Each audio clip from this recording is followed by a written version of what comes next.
부처님께서는 의식이 물질, 감각, 지각, 정신작용에 의존하며 의식은 이들로부터 독립적으로 존재할 수 없다는 것을 분명하게 선언하셨습니다. 그는 이렇게 말합니다. 의식은 물질을 수단으로 삼고 물질을 대상으로 하고 물질을 지지체로 삼고 기쁨을 추구하면서 성장하고 증가하고 발전할 수 있습니다. 또는 감각을 수단으로 하고 지각을 수단으로 하고 상카라를 수단으로 하고 상카라를 대상으로 하고 상카라를 지지하고 기쁨을 추구하면서 성장하고 증가하고 발전하는 의식이 존재할 수도 있습니다. 만약 어떤 사람이 이렇게 말한다면 나는 물질, 감각, 지각, 정신 형성을 떠나 의식에 오고 가는 것, 사라지는 것, 일어나는 것, 성장, 증가 또는 발달을 보여주겠다면 그는 무엇인가를 말하고 있을 것입니다. 그건 존재하지 않아요. 아주 간단히 말해서 이것들은 5가지 집합체입니다.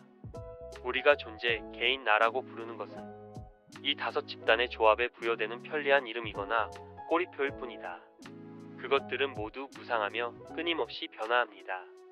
무상한 것은 모두 괴로움입니다. 이것이 붓다께서 말씀하신 진정한 의미입니다. 간단히 말하면 5가지 집착의 더미는 괴로움입니다.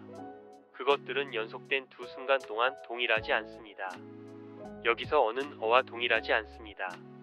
그들은 일시적인 발생과 소멸의 흐름 속에 있습니다. 오 브라마나여, 그것은 마치 산속의 강과 같아서 빠르고 빠르게 흐르며 모든 것을 함께 가져갑니다. 흐름이 멈추는 순간도 없고 순간도 없고 순간도 없고 계속해서 흐르고 계속됩니다. 그래서 브라마나는 산의 강과 같은 인간의 삶입니다. 부처님께서 라타팔라에게 말씀하셨듯이 세상은 계속해서 유동하며 영원하지 않습니다. 한 가지가 사라지고 일련의 원인과 결과에 따라 다음 것의 모습이 조건화됩니다. 그 안에는 변하지 않는 실체가 없습니다. 그 뒤에는 실제로 나라고 부를 수 있는 것이 아무것도 없습니다. 물질도, 감각도, 지각도, 정신적 활동도, 의식도 실제로는 나라고 부를 수 없다는 데는 누구나 동의할 것입니다. 그러나 상호의존적인 이 5가지 육체적, 정신적 집합체가 하나의 생리적, 심리적 기계로서 결합하여 함께 작용할 때 우리는 나라는 관념을 갖게 됩니다. 그러나 이것은 우리가 방금 논의한 4번째 집합의 52가지 정신형성 중 하나, 즉 자아에 대한 생각일 뿐인 잘못된 생각, 정신형성일 뿐입니다. 우리가 흔히 존재라고 부르는 이 5가지 집합체는 괴로움 그 자체입니다.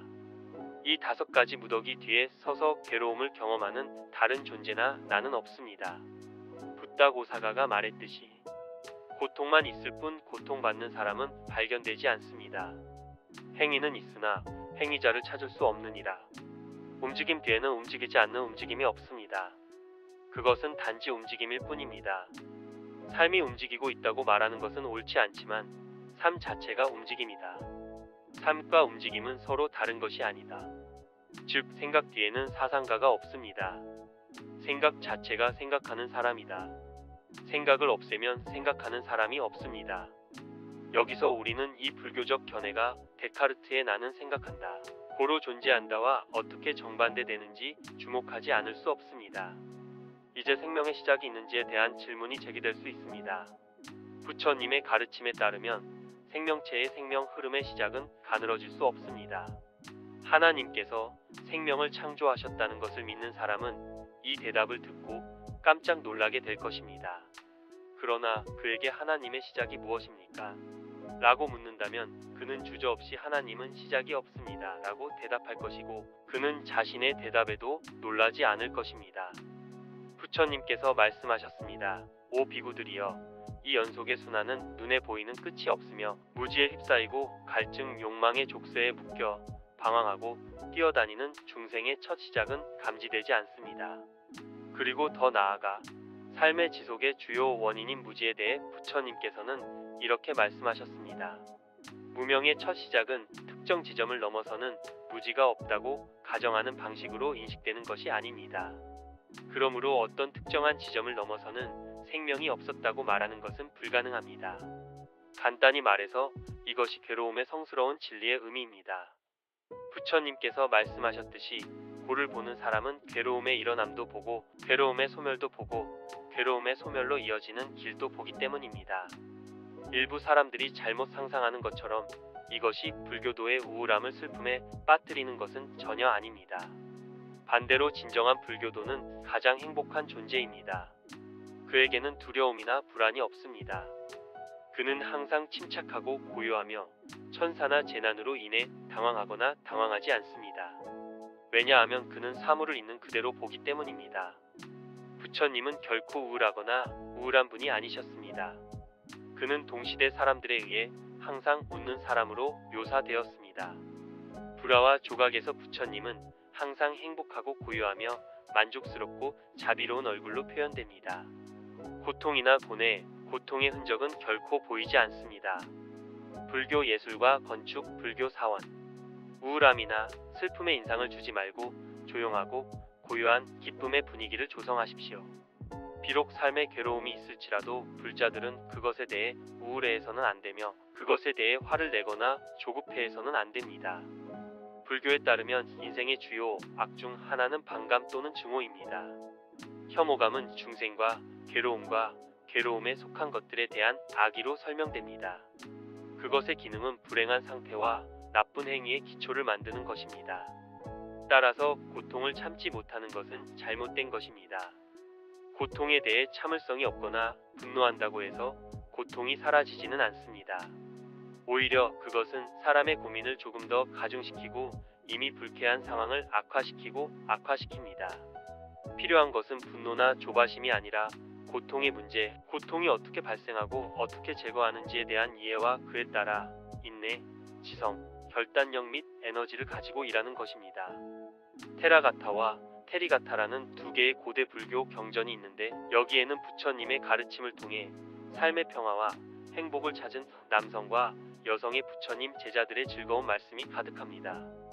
코살라 왕은 한때 부처님께 여의고 거칠고 창백하고 야위고 선입견이 없어 보이는 다른 종교 체계의 많은 제자와는 달리 그의 제자들은 기쁘고 의기양양하며 즐겁고 의기양양하며 능력에 만족하며 영적인 삶을 즐기고 있습니다.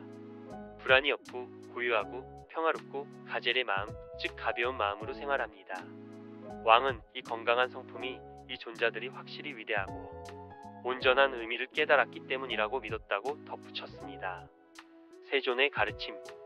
불교는 진리 실현에 방해가 된다고 여겨지는 우울하고 슬프고 참회하고 우울한 마음 태도의 정반대입니다. 반면에 여기서 기쁨은 열반을 실현하기 위해 배양해야 할 필수 특성인 7가지 보장과 즉 깨달음의 요소 중 하나라는 점을 기억하는 것이 흥미롭습니다. 고귀한 진리 사무다야 두카의 발생. 두 번째 성스러운 진리는 괴로움의 일어남 또는 기원에 관한 진리입니다. 원문의 수많은 곳에서 발견되는 두 번째 진리에 대한 가장 대중적이고 잘 알려진 정의는 다음과 같습니다.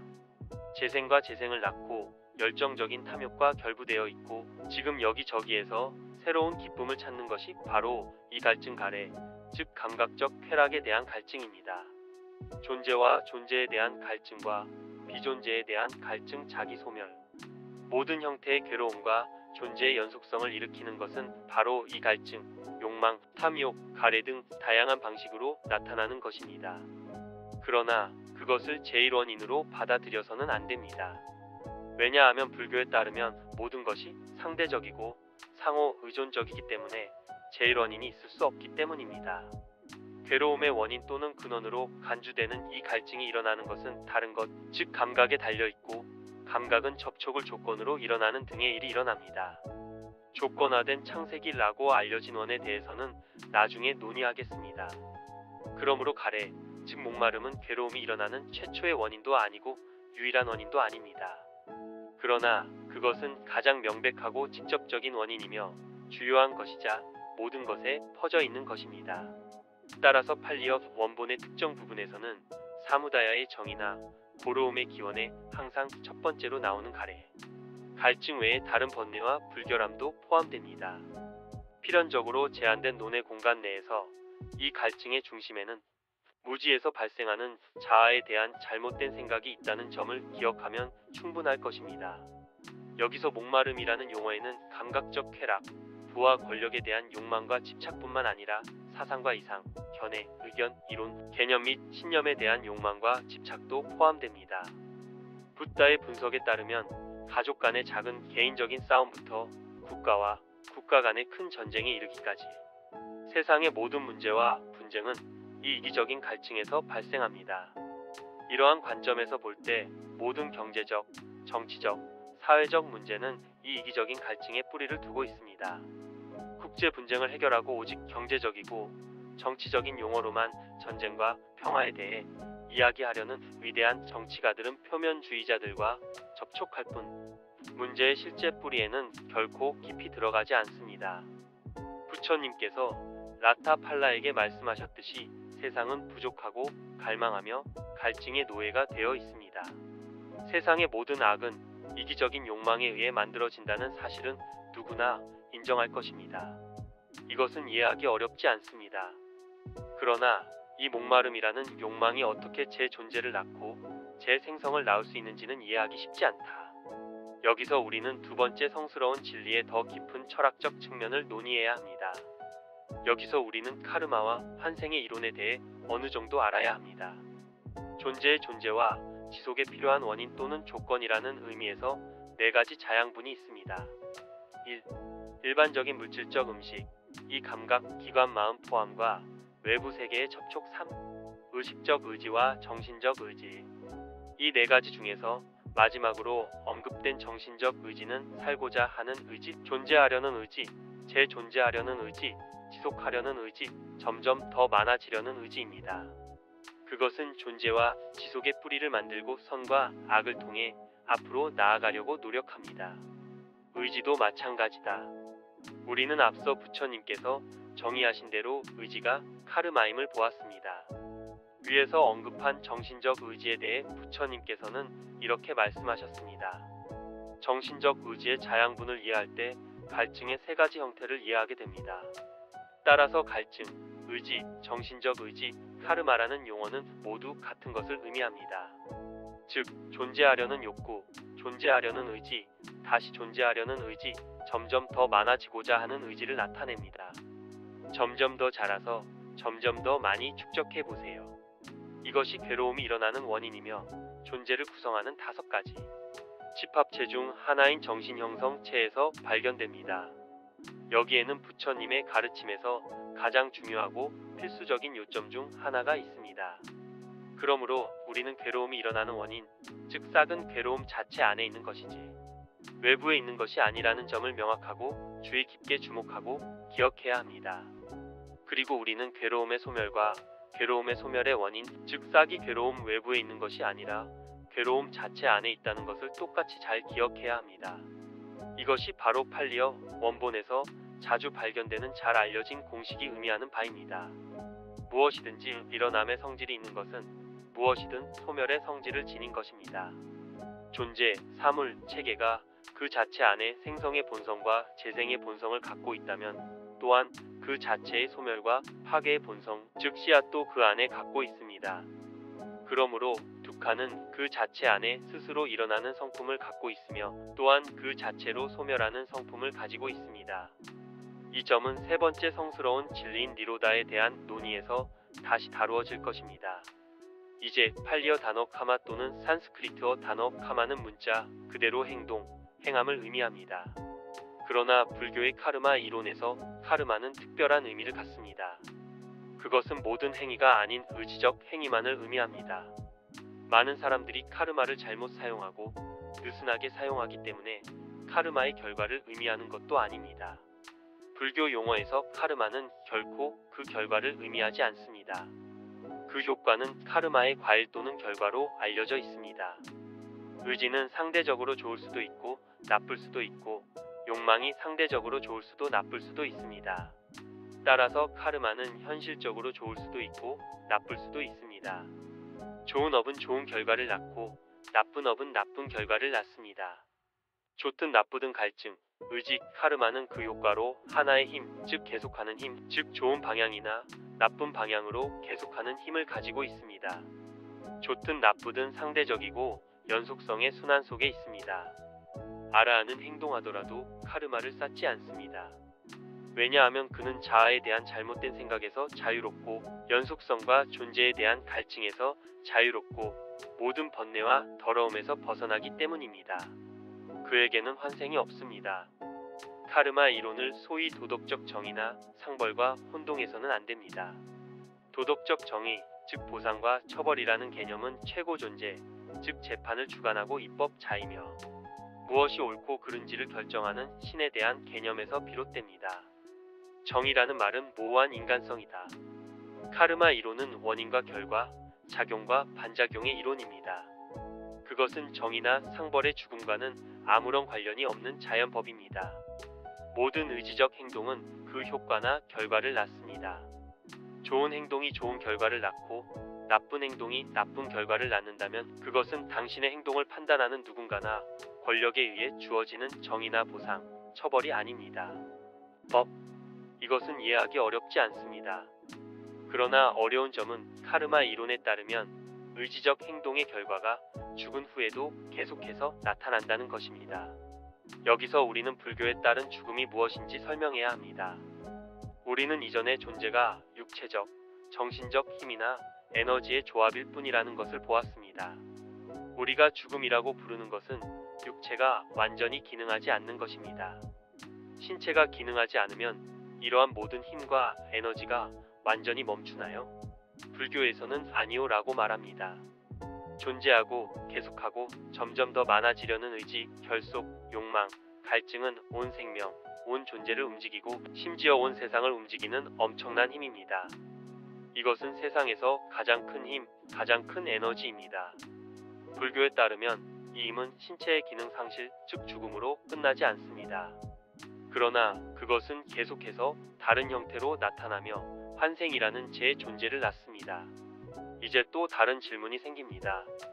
자아나 영혼과 같이 영구적이고 변하지 않는 실체나 물질이 없다면 죽은 후에도 다시 존재하거나 다시 태어날 수 있는 것은 무엇입니까? 죽음 이후의 삶으로 나아가기 전에 삶이란 무엇인지 그리고 그것이 지금 어떻게 지속되는지 생각해 봅니다. 우리가 인생이라고 부르는 것은 우리가 자주 반복했듯이 5가지 집합체, 즉 육체적, 정신적 에너지의 조합입니다. 이것들은 끊임없이 변화하고 있습니다. 연속된 두 순간 동안 동일하게 유지되지 않습니다. 매 순간 그들은 태어나고 죽습니다. 비구여, 쌓인 것들이 일어나고 쇠퇴하고 죽으면 매 순간 당신은 태어나고 쇠퇴하고 죽는다. 그러므로 이 생애 동안에도 우리는 매 순간 태어나고 죽지는 건 계속된다. 우리가 이 삶에서 자아나 영혼과 같은 영구적이고 변하지 않는 실체 없이 계속될 수 있다는 것을 이해할 수 있다면 몸이 기능하지 않은 후에도 그러한 힘 자체가 자아나 영혼 없이 계속될 수 있다는 것을 왜 이해하지 못하나? 이 육체가 더 이상 기능할 수 없을 때 에너지는 육체와 함께 죽지 않고 계속해서 다른 형태나 형제를 취하는데 이를 우리는 또 다른 생명이라고 부릅니다. 어린이의 경우 모든 신체적, 정신적, 지적 능력은 부드럽고 약하지만 그 안에는 완전한 성인을 만들어낼 수 있는 잠재력이 있다. 이 존재를 구성하는 육체적, 정신적 에너지는 그 자체 내에 새로운 형태를 취하고 점진적으로 성장하며 최대한으로 힘을 모으는 힘을 가지고 있다. 영구적이고 변하지 않는 실체가 없기 때문에 한순간에서 다음 순간으로 지나가는 것은 아무것도 없다. 그러므로 아주 명백하게 영구적이거나 변하지 않는 것은 한 생에서 다음 생으로 지나가거나 전이할 수 없다. 쉼없이 이어지지만 매 순간 변화하는 시리즈이다. 이 시리즈는 실제로 말하자면 움직임에 지나지 않다. 그것은 밤새 타오르는 불꽃과 같다. 그것은 같은 불꽃도 아니고 다른 불꽃도 아니다. 아이는 자라서 60살의 남자가 된다. 확실히 60세의 남자는 60년 전의 아이와 동일하지도 않고 다른 사람도 아니다. 마찬가지로 여기서 죽고 다른 곳에 태어난 사람은 같은 사람도 아니고 다른 사람도 아니다. 같은 시리즈의 연속이다. 죽음과 탄생의 차이는 단지 한 생각 순간일 뿐이다.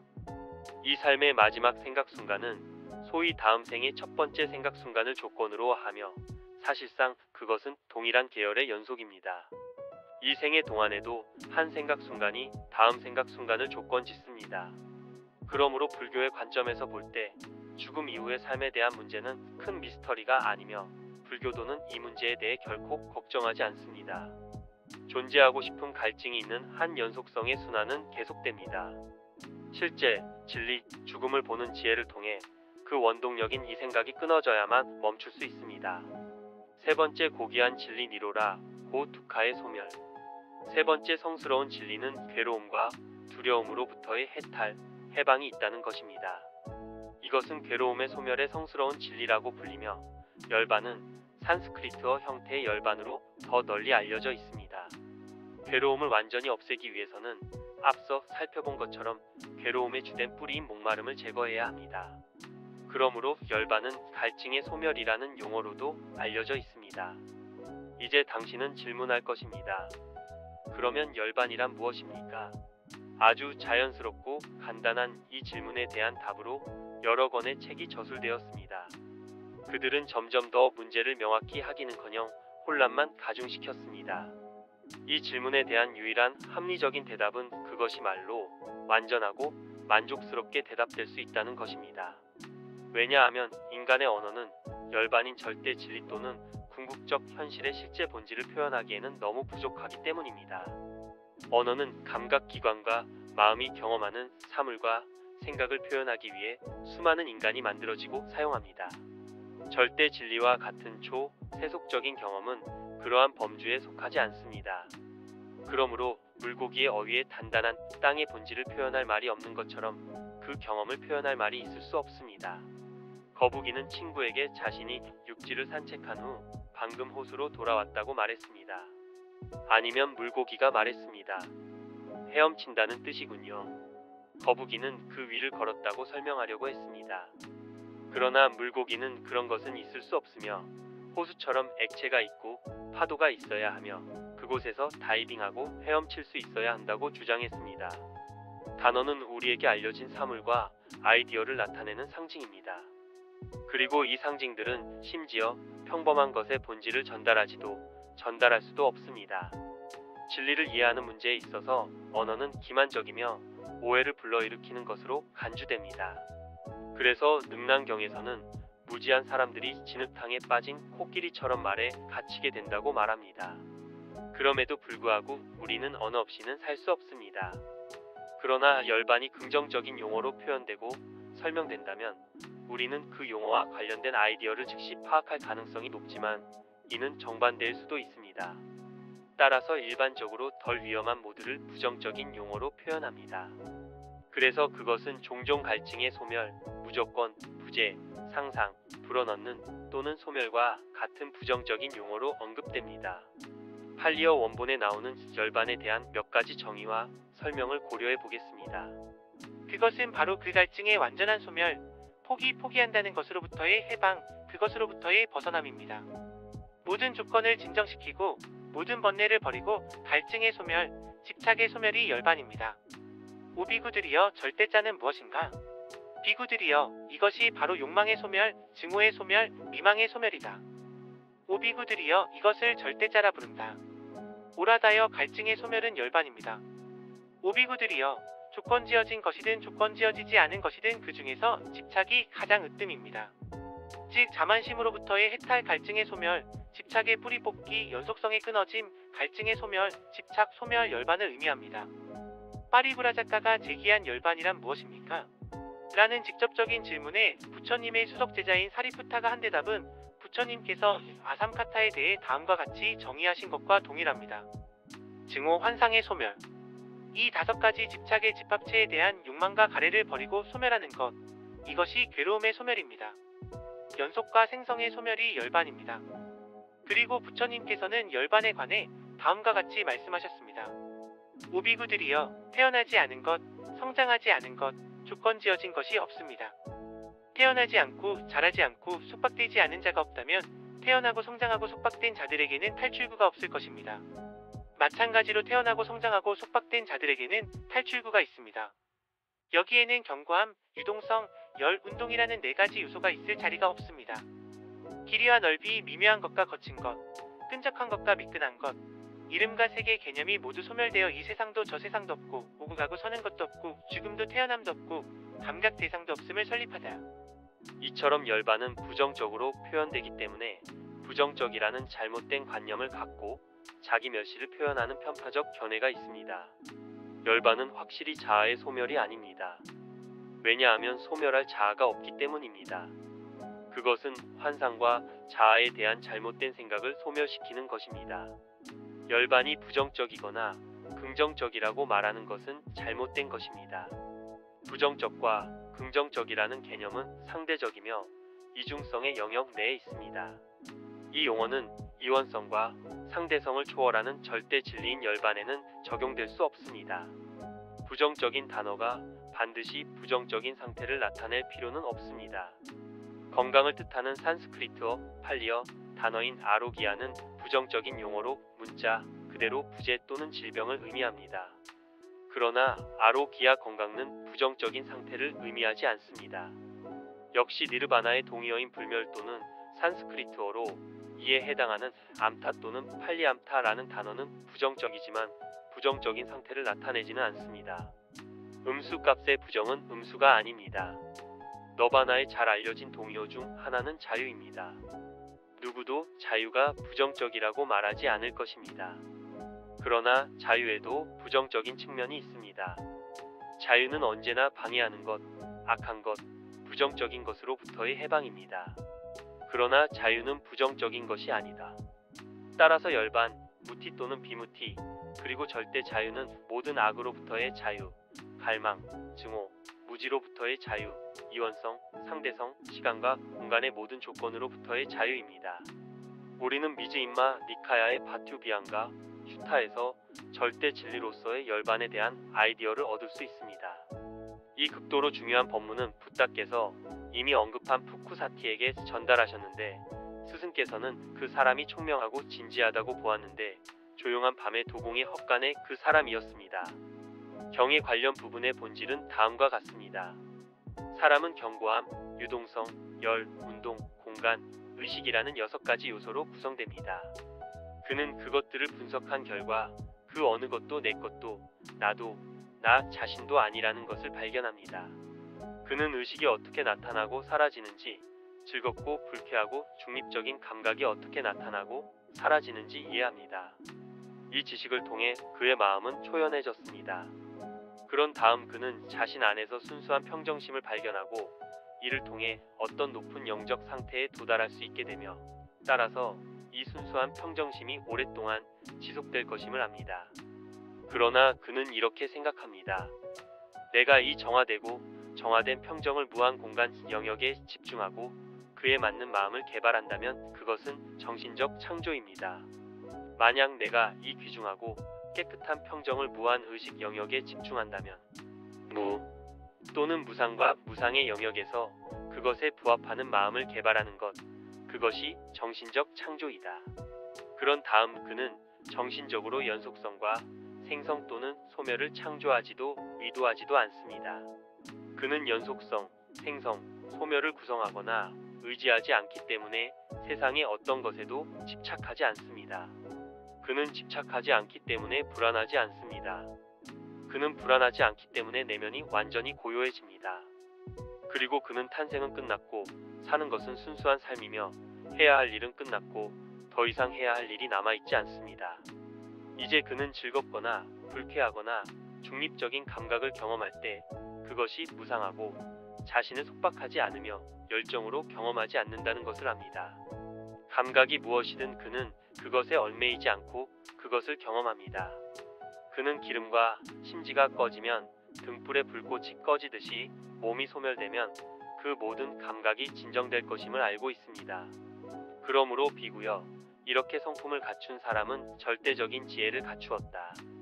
왜냐하면 모든 괴로움의 소멸을 아는 것이 절대적인 성스러운 지혜이기 때문이다. 진리에 기초한 그의 구원은 흔들리지 않습니다. 오 비구여, 비현실적인 것은 거짓입니다. 현실인 열반은 진실입니다. 그러므로 오 비구여, 나는 이 절대 진리를 부여받은 사람입니다. 왜냐하면 절대 성스러운 진리는 현실인 니빠이기 때문입니다. 다른 곳에서 붓다는 열반 대신에 진리라는 단어를 명백히 사용합니다. 나는 너희에게 진리와 진리에 이르는 길을 가르칠 것이다. 여기서 진실은 분명히 열반을 의미합니다. 자, 절대 진리란 무엇입니까? 불교에 따르면 절대 진리는 세상에 절대적인 것은 없고 모든 것은 상대적이고 조건지어지고 무상하며 내부나 외부의 자, 영혼, 아트만과 같은 불변하고 영원하며 절대적인 실체는 없다는 것입니다. 이것이 절대적인 진실입니다. 진실은 결코 부정적인 것이 아닙니다. 부정적인 진실이라는 대중적인 표현만이 존재한다고 생각됩니다. 이 진리의 깨달음, 즉 환상이나 무지없이 사물을 있는 그대로 보는 것이 갈망의 소멸이고 괴로움, 즉 열반의 소멸입니다. 여기서 열반에 대한 대승의 관점이 사마라와 다르지 않다는 것을 기억하는 것은 흥미롭고 유용합니다. 주관적으로 보든 객관적으로 보느냐에 따라 사마라나 열반도 마찬가지입니다. 이 대승의 견해는 아마도 우리가 간략한 논의에서 언급한 원래의 상자부 팔리 문헌에서 발견된 개념에서 발전되었을 것입니다. 열반이 가래가 소멸된 자연스러운 결과라고 생각하는 것은 잘못된 것입니다. 열반은 어떤 것의 결과도 아닙니다.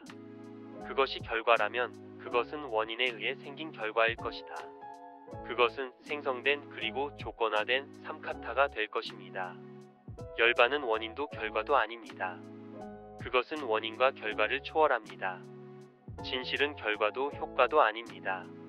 그것은 디아나나 산매와 같은 신비주의적, 영적, 정신적 상태처럼 생성되지 않습니다. 진실은 너와 나는, 당신이 할 수 있는 유일한 일은 그것을 보고 깨닫는 것입니다.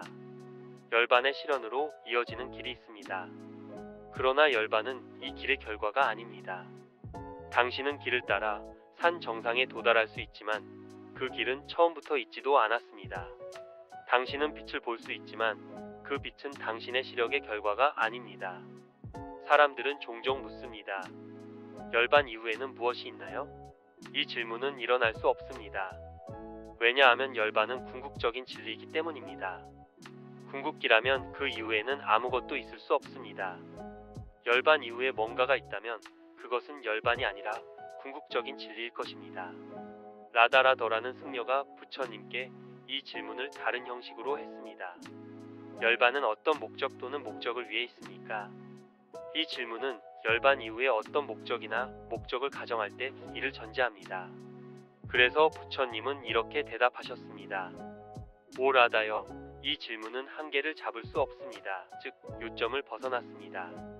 우리는 열반을 최종적인 도약, 절대 진리 속으로, 목표로, 궁극적인 목적으로 삼아 거룩한 삶을 산다. 부처님은 돌아가신 후 열반 또는 반열반에 들어갔다와 같은 일부 대중적이고 부정확한 표현은 열반에 대한 많은 상상의 추측을 불러일으켰습니다. 부처님께서 열반이나 반열반에 드셨다는 말을 듣는 순간 열반을 어떤 상태나 영역, 어떤 존재가 있는 위치로 여기고 의미적으로 상상해 보려고 합니다. 당신이 알고 있는 존재라는 단어의 의미입니다. 이 대중적인 표현인 열반에 들어갔다는 원문에는 상응하는 표현이 없습니다. 죽은 후에 열반에 들어간다는 것은 없습니다. 부처님이나 열반을 깨달은 아라한의 죽음을 뜻하는 파리니푸토라는 말이 있지만 열반에 들었다는 뜻은 아닙니다. 파리니푸토는 단순히 완전히 사라졌다, 완전히 사라졌다, 완전히 멸종했다는 뜻입니다. 왜냐하면 붓다나 아라한은 죽은 후에 다시 존재하지 않기 때문입니다. 이제 또 다른 질문이 생깁니다. 붓다나 아라한이 죽은 후에는 무슨 일이 일어나는가? 이는 답변되지 않은 질문의 범주에 속합니다. 부처님께서 이것에 관해 말씀하셨을 때에도 우리 어휘의 어떤 말로도 아라한이 죽은 후에 일어나는 일을 표현할 수 없다고 지적하셨습니다. 바차라는 파리브라자카에 대한 대답으로 부처님께서는 아라한의 경우에는 태어난다 또는 태어나지 않았다라는 용어가 적용되지 않는다고 말씀하셨습니다. 태어났다와 태어나지 않았다 같은 용어가 연관되어 완전히 파괴되고 뿌리가 뽑혀서 죽은 후에는 결코 다시 살아날 수 없습니다. 아라한이 죽은 후 종종 나무 공급이 다 되면 꺼지는 불에 비유되고 심지와 기름이 다 되면 꺼지는 등불의 불꽃에 비유됩니다.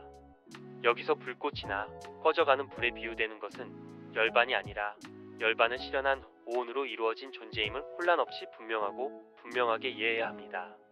많은 사람들, 심지어 몇몇 위대한 학자들조차 이 비유를 열반을 가리키는 것으로 오해하고 잘못 해석했기 때문에 이 점을 강조해야 합니다. 열반은 결코 불이나 꺼진 등불과 비교되지 않습니다. 또 다른 인기 있는 질문이 있습니다. 자아도 없고 아트만도 없다면 누가 열반을 깨닫습니까? 열반에 들어가기 전에 다음과 같은 질문을 해봅니다. 자아가 없다면 지금 누가 생각하는가? 우리는 생각하는 것은 생각이고 그 생각 뒤에는 생각하는 사람이 없다는 것을 앞서 보았습니다. 마찬가지로 깨닫는 것은 지혜이고 깨달음이다.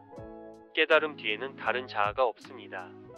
괴로움의 기원에 대한 논의에서 우리는 존재든 사물이든 체계든 그것이 일어남의 본성을 지닌다면 그 자체 안에 소멸과 파괴의 본성과 싹이 있다는 것을 보았습니다. 이제 연속의 순환인 두카, 삼사라는 일어나는 성질을 가지고 있습니다. 그것은 또한 중단의 성격을 띄어야 합니다. 괴로움은 목마름 때문에 일어나고 지혜 때문에 멈춥니다. 앞서 살펴본 바와 같이 목마름과 지혜는 모두 오온에 속합니다. 그러므로 그것들의 발생과 소멸의 싹은 모두 오온 안에 있습니다. 이것이 부처님께서 잘 알려진 말씀의 진정한 의미입니다. 나는 이 한량없는 중생으로 세상과 세상의 일어남과 세상의 소멸과 세상의 소멸에 이르는 길을 상정한다. 이는 모든 네 가지 성스러운 진리가 다섯 가지 집합체, 즉 우리 자신 안에서 발견된다는 것을 의미합니다.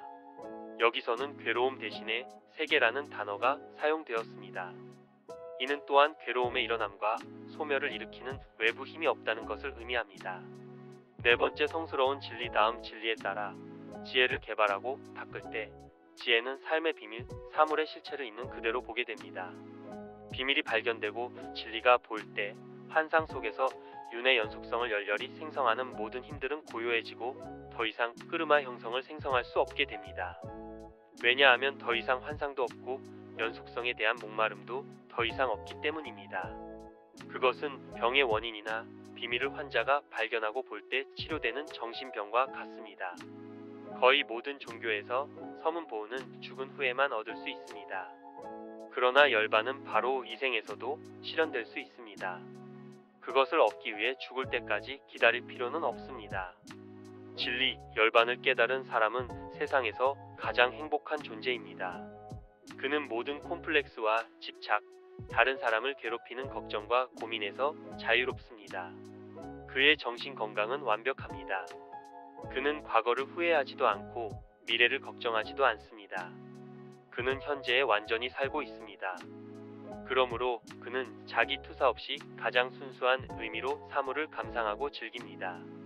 그는 즐겁고 환희하며 순수한 삶을 즐기고 그의 능력은 즐겁고 근심이 없고 고요하고 평화롭습니다. 그는 이기적인 욕망, 증오, 무지, 자만, 시기와 같은 모든 더러움에서 자유롭기 때문에 순수하고 온유하며 보편적인 사랑과 자비, 친절, 동정심, 이해와 관용이 가득합니다. 다른 사람에 대한 그의 봉사는 가장 순수합니다. 왜냐하면 그는 자기 자신에 대해 전혀 생각하지 않기 때문입니다.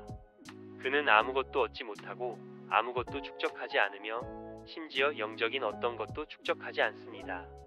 왜냐하면 그는 자아에 대한 환상과 존재에 대한 목마름에서 자유롭기 때문입니다.